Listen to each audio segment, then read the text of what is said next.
Twila, Dai's constituency sort of matches up pretty well with elements of the DFL in Minnesota. I don't know exactly how he's going to get leverage on Republicans, but we do have a state in which the legislature has been dominated by DFLers for a long time. Some of your issues are not natural strong points for seeking DFL support. How do you deal with that when you are pushing for an issue that is not, let's say, DFL friendly? How do you make friends that you're going to need to get a majority on anything? Well, what we do is we look at principles, right? And for us, it's not about parties, and our organization has opposed both Republican and DFL initiatives at the legislature. Anything that goes against the principle of, first of all, the Constitution, second of all, the people. You know, people are who count, and our organization is about patient and doctor freedom, medical innovation, and the right to a confidential patient-doctor relationship. Most people want to have freedom to make decisions with their doctors no matter what side of the political aisle they're on. Most people want to have a private medical record no matter what side of the aisle they're on. Unfortunately, both parties at the legislature have moved away from those two things. And so, you know, we're not looking for a majority. What we're looking for is for the people to speak to the legislators themselves and say, this is what we want, this is what you've done, and now we need you to listen to us and start to move the legislation in the direction where we get back our freedom of the relationship between our doctor and us, and we get back the privacy of our medical record, and we can control through consent who gets access to our medical record. Right now, you know, that's not the case. So we're not working to shift things in a way just to get our organization more power at the legislature. What we're trying to do is empower the people by freeing them from what is happening at the legislature. But you said a minute ago that the legislative leadership are really the keys to the kingdom. You may have a great argument for something, but it may not be viewed as part of the agenda of one party or the other. Are you saying that you can have some success at breaking people off from whatever the party position is and forming a coalition to pass a particular bill? The success, I think, comes from the fact that we have all these people that call their legislators, email their legislators, or show up at the legislature or sign a petition. So, for instance, when our governor wanted to have the health department write how to practice medicine for every medical procedure that there was, we actually thought we were going to lose that. But the final bill that came out at the final hour, right before the legislature shut down, had a sunset to that language. And it was as a result of the thousands of petitions that came into the governor's office. So, you know, that was a surprise to us, but that's really about the power of the people. So I come down there and testify as one person, and they wait to see how many people are behind and how many they'll hear from. And I think that's what changes it. I just want to react a little bit on what both folks said.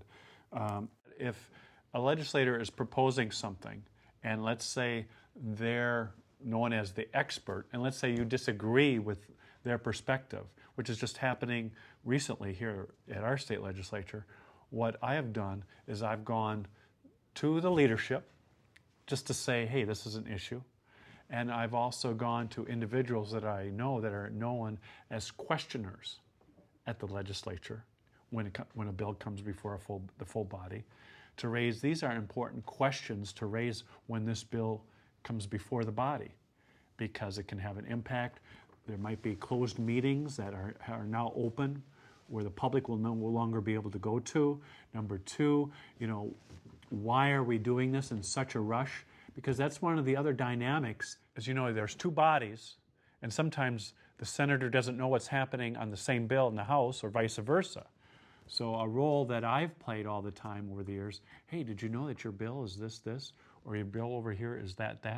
Oh, I didn't know, about that situation. So that's one of the, some of the dynamics that I try to do, to let them know, because sometimes they don't know what's happening on the other side. Can I tag on to that to just say, Rich is absolutely right that they have no clue, which continually amazes me, that if you have a bill that's in the House and the Senate, you'd think that the authors would be communicating. But it's amazing how little they know what's happening on the other side. It's amazing how little they communicate. And the public would naturally think that they were, but they really aren't. And the other thing I'd say is people are not pounding down the doors on open government issues and lots of other issues because they have no idea. They have no idea if they even go to the legislative website and see all the different bills. There are hundreds of bills, right? It's all about the title. And if you look at the title and it doesn't seem to be any interest to you, you have no idea. There's just so many things happening at the legislature that the citizens are completely clueless about. And that's one of the things that I think Dai is trying to do, is try to, whether it be new technology or how, try to get the institutions to make it more user-friendly, whether it be the internet. Not being an internet type guy, I do go to the library, and things are getting better, and depending on your state legislature, some legislatures and some states have topic searches, some don't. Put in the word privacy and all this stuff, you get tons of things back. In our state, we do have some topic searches, but I don't use it all that often. Well, let me ask you to take the transparency point to a slightly different level that involves the work that you actually do, not trying to get the website to disclose more, but when you're working on a bill, how transparent is it to even people who are closely involved what's really going on, who's really making the decisions? If you try to imagine someone getting into this kind of work that you all do, and you've both told stories about your first day there when you walk in the door and then say, now what do I do? And you were able to recruit a sponsor, and your work has led to what your work has led to. But my question is, how easy is it to really understand what's going on? How easy is it to figure out what it's going to take to pass a bill, or where the action really is, or who are the key players? Is the important thing to make a big demonstration at a hearing, or is the important thing to channel some campaign contributions to a certain person? How do you figure that out, and how hard is it to? Well, I would say the first thing is the bill itself. So I'm happy to say that we don't have any 2,700-page bills here, as in Congress, because truly nobody knows what's in that bill. But here at the legislature, there are several hundred pages. I mean, there could be an 800-page bill. This is intimidating to the regular public.